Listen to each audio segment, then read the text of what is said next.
The transport ship's severed hope drifted through the void, its hull scarred by plasma burns and its engines barely functional.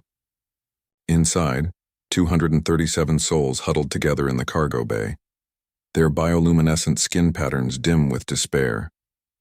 The Zephyrians had been wandering for 3 standard cycles now, ever since the Galactic Consortium had declared their homeworld contaminated and forcibly relocated them. Rayan pressed his face against the small porthole, watching the blue marble grow larger before them. Earth, the legendary death world that most species avoided at all costs. His chromatophores flickered nervously beneath his translucent skin. "Are you certain about this?" Rose asked, her voice barely above a whisper. As the ship's navigator, she had guided them here against the protests of nearly everyone aboard. Her own skin patterns showed deep purple streaks of uncertainty, but her jaw was set with determination.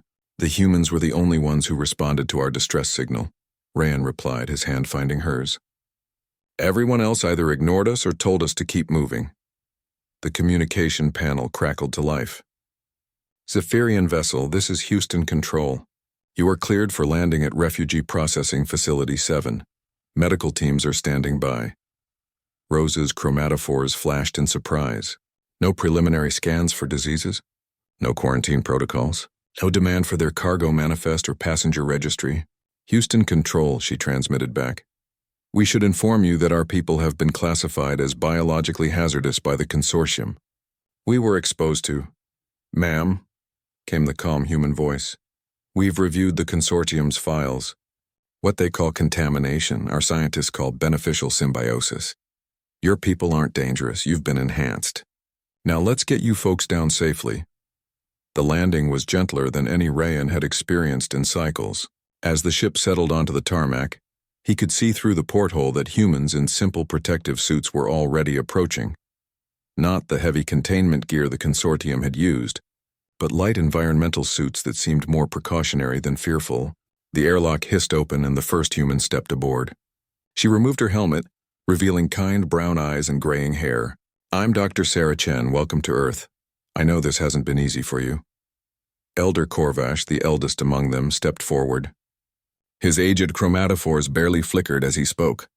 "Doctor, we must warn you. The spore integration we underwent has changed us. The consortium says we're no longer purely Zephyrian.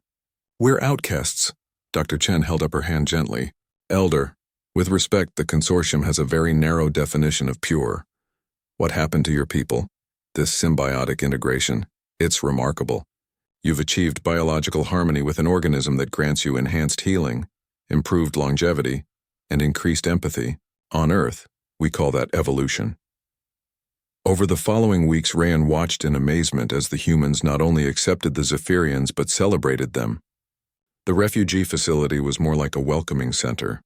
Human children visited to learn about Zephyrian culture, marveling at their light patterns and gentle songs.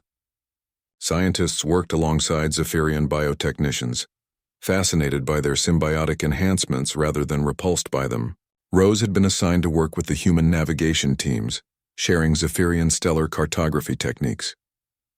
"They're so curious," she told Rayan one evening as they walked through the facility's gardens. "When I show them our organic navigation systems, they don't recoil. They want to understand, to learn, to improve. It's because they understand what it means to be cast out," said Dr. Chen, who had approached quietly. Both Zephyrians turned, their skin patterns brightening in greeting. "Humans know what it's like to be considered too dangerous, too unpredictable, too different.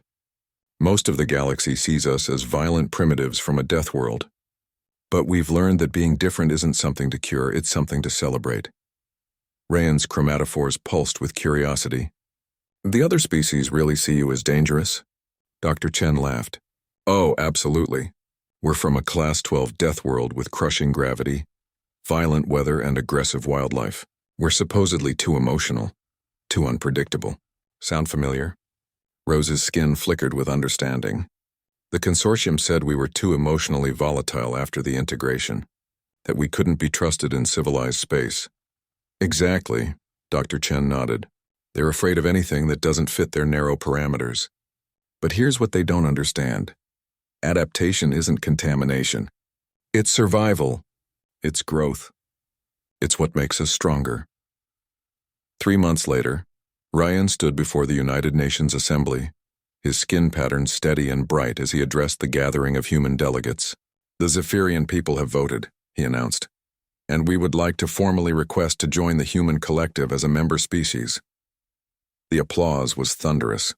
In the gallery, Rose watched with tears of joy streaming down her face, her chromatophores creating beautiful spirals of gold and silver. "We were cast out by a galaxy that feared our differences," Ryan continued. "But Earth, humanity, showed us that our differences are our strength. The symbiotic integration that the consortium called contamination has allowed us to contribute to human medical research, advancing treatments for diseases that have plagued both our species." He paused, looking out at the sea of human faces that had become so familiar and dear. "We offer our navigation expertise, our biotechnology, our cultural knowledge, and most importantly, our loyalty to a species that saw outcasts and offered them a home. Together, we are not just human or Zephyrian, we are something new, something better." As the vote was tallied, unanimous approval, Rose made her way to the podium where Rayan waited. Their hands found each other, human and Zephyrian delegates cheering around them. "The galaxy cast us out," Rose whispered, her voice barely audible above the celebration. "But Earth took us in," Rayan finished, watching as their combined peoples celebrated not just acceptance but true unity. In the months that followed, other refugee ships would arrive at Earth's coordinates. Silthari fleeing persecution for their hive mind organization, Rothak exiles banished for their philosophical differences, Van outcasts rejected for their cybernetic enhancements. Each time humanity would respond the same way, with open arms, curious minds, and the simple understanding that being different wasn't a flaw to be corrected. It was a strength to be celebrated.